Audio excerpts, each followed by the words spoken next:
মাছ বাজারে একটা পাকা রুইয়ের দাম শুনে মহানন্দ কিপ্টের এত বড় হা হয়ে গেল যে চোয়াল আটকে যাওয়ার জোগাড়।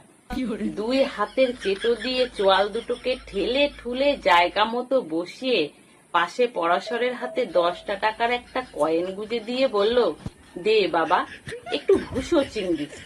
পরাশর কয়েনটা 2 আঙুলে ঘুরিয়ে ফিরিয়ে এপিট ওপিট দেখে বলল, এতে আর কি দেব বাবু? মহানন্দ বলল, দে না বাপ, যা হয় দুটো তো লোক, কত আর খাবো। পরাশর খানিকটা ভাবনা চিন্তা করে গুনে গুনে 6টা ভুষো চিংড়ি তুলে বলল, নিন বাবু। মহানন্দ বড় বিরক্ত হয়ে বলল, মাত্র 6টা? এমনিতেই তো ফেরত নিয়ে যাবি, এই বার বেলায় কে আর তোর মাছ কিনবে? আঙুলে না ছুঁয়ে 1 মুঠো করে তোল না বাপ। পরাশর গুনে গুনে আরো 2টো বেশি দিতে গেল। মহানন্দ রেগে বলল, দে, পয়সা ফেরত দে, লাগবে না তোর চিংড়ি।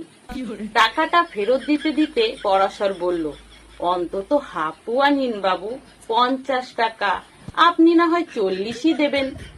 কয়েনটা বুক পকেটে ফেলে মহানন্দ রাগে গজগজ করতে করতে বলল, টাকা তো গাছে ফলে, কয়েকটা তো জলের পোকা, সেও 400 টাকা কিলো।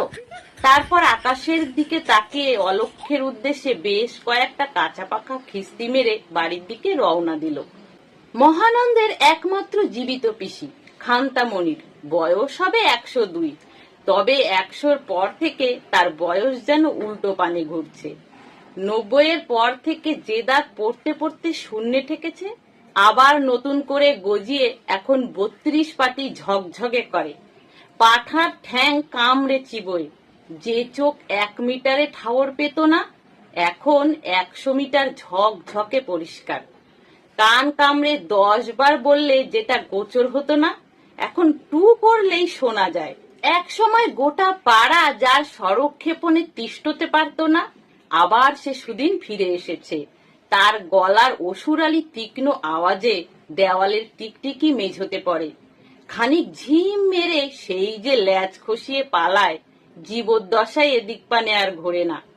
দূর থেকে মহানন্দকে বাজার থেকে ফিরতে দেখে উদ্গ্রীব হয়ে বুড়ি চিল্লে বলল, চিংড়ি পেলি? পেলি চিংড়ি? এমনিতেই চিংড়ির দাম শুনে মেজাজটা খিচড়ে ছিল মহানন্দের। মহানন্দের মাথাটা নেড়ে বিরক্ত হয়ে বলল, পিসি, 2 দিন পরে তো ঘাটে উঠবে, এবার নোলাটা একটু কমাও দেখি।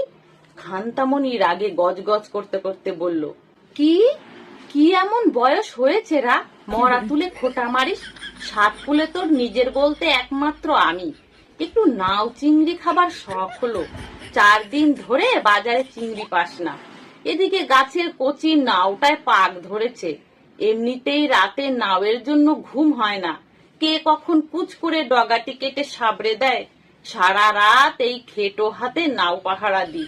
চোরের বেটা চোর অবনীটা আনাচে কানাচে ঘুরছে, দিক না একবার আমার নাওয়ে হাত, হাত আমি নুলো করে দেব না।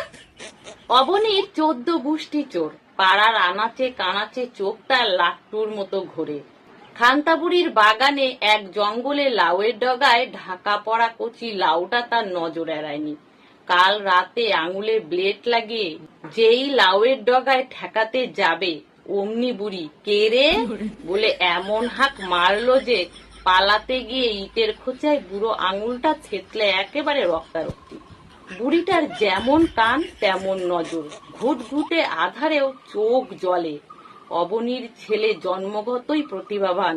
জন্মের মাত্র 10 দিনের মাথায় ছেলেকে আদর করার সময় কিভাবে তার পকেট থেকে হাত ঢুকিয়ে 5 নয়া পয়সা হাপিস করে দিয়েছিল, সেটা ভেবে অবনীর এখনো গর্ববোধ হয়। তারপর থেকে ক্রমাগত বাপের পকেট মেরে মেরে সে হাত পাকিয়েছে।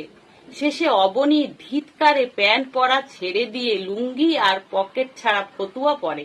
টাকা পয়সা লুঙ্গির গেটে গুজে রাখে, কিন্তু সেখান থেকেও অদ্ভুত এবং অবিশ্বাস্য কায়দায় যখন টাকা হাপিস হলো, অবনী বুঝল তার ছেলের প্রতিভাকে চেপে রাখা যাবে না, তবে একটু ঘষা মাজা করা দরকার।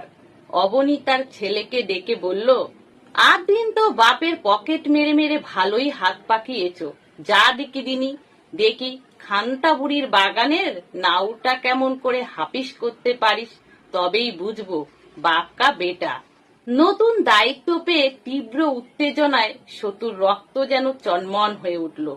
এ যেন সীতার অগ্নি পরীক্ষা, শুধু বাপের নয়, এ যেন তার 14 কুলের সুনামের অগ্নি পরীক্ষা। নিশুতি রাতে সবাই যখন পরম নিশ্চিন্তে ঘুমায় তখন চুরি করা সোজা, কিন্তু দিনের আলোয় সে বড় কঠিন কাজ। ধরা পড়লে গায়ের চামড়া আস্ত থাকবে না। চিংড়ির জন্য মহানন্দ 4 দিন ধরে বাজারে দরদাম করছে। খান্তা বুড়ি এক হাতে কাস্তে আর এক হাতে খেটো নিয়ে লাউ মাচার তলায় বসে আছে। সুতরাং আজও যদি দুপুরে মহানন্দ চিংড়ি না আনে তবে রাতে লাউ গাছে থাকবে, আর যদি চিংড়ি আনে তবে লাউয়ের সাথে চিংড়িটাও গপ করতে হবে। শুধু ব্যাপারটাকে অঙ্কের মতো ছকে নিয়ে হাতের ছোট্ট থলিতে ছুরি, কাঁচি, ব্লেড, শীতকাঠি আর 1 শিশি রেডির তেল ভরে মাছ বাজারে মহানন্দের পিছু নিল। যাবার রাস্তায় তার পোষা ছাগলটাকে বুড়ির বাগানের পাশের রাস্তায় বেঁধে রেখে দিল। মহানন্দ মাছ নিয়ে ফিরতেই বুড়ি কাস্তে দিয়ে লাউটা নাবিয়ে রান্নাঘরে গেল, আর এদিকে সতু নিঃশব্দে শীত কাটতে লাগলো। আর হাফ বেগত মতো কাটা বাকি রেখে সতু বাইরে আসতেই লাউ চিংড়ির সুঘ্রাণ তার নাকে লাগলো। ছাগলটাকে বুড়ির বাগানে ছেড়ে দিয়ে সিধের পাশে বসে চপচপে করে তেলটা গোটা গায়ে মেখে নিয়ে 2 ছাগলের ডাক ডাকতে লাগলো। কোন মুখ পোড়ার ছাগল আমার কচি কচি নাওগুলো খেয়ে ফেললোরা বলে চিল্লাতে চিল্লাতে যেই বুড়ি বাইরে গেল, সতু বাকি শীতটা কেটে রান্নাঘরে ঢুকে লাউ চিংড়ি আর 8 কাটা লাউটা নিয়ে চম্পট দিল। অবনী তার ছেলের পিঠ চেপড়ে বলল, সাব্বাস বাপকা বেটা। সন্ধ্যায় ছাগল যখন ঘরে ফিরল না, অবনী খোঁড়াতে খোঁড়াতে খান্তা বুড়ির ঘরে এলো। বলল, হ্যাঁ গা পিসি, আমার ছাগল দেখেছো? বুড়ি বলল, দেখেছি। অবনী বলল, কোথায়? বুড়ি বলল, দেখি তোর হাতের চেটোটা। অবনী হাত বাড়াতে বুড়ি গন্ধ শুকে বলল, নাও চিংড়ি কোথায় পেলি? অবনী একটু থতমতো খেয়ে বলল, পেয়েছি, যেখানেই হোক। খান্তা বুড়ি তার হাতটা বাড়িয়ে বললে, আমার হাতটা একটু শুকে দেখ দেখি। অবনী বুড়ির হাতটা শুকে বলল, মাংস কেমনে পেলে পিসি? 32 পাটি দাঁত বের করে খান্তা বুড়ি বললে, কেন, তুই যেমনে লাউ চিংড়ি পেয়েছিস? ছোট্ট এই মজার গল্পটি লিখেছেন মণিশঙ্কর চক্রবর্তী। তাহলে বন্ধুরা, গল্পটা যদি আপনাদের ভালো লাগে তাহলে প্লিজ লাইক করে দেবেন, কমেন্টে আপনাদের সুন্দর মতামত জানাবেন। সকলে ভালো থাকবেন, সুস্থ থাকবেন।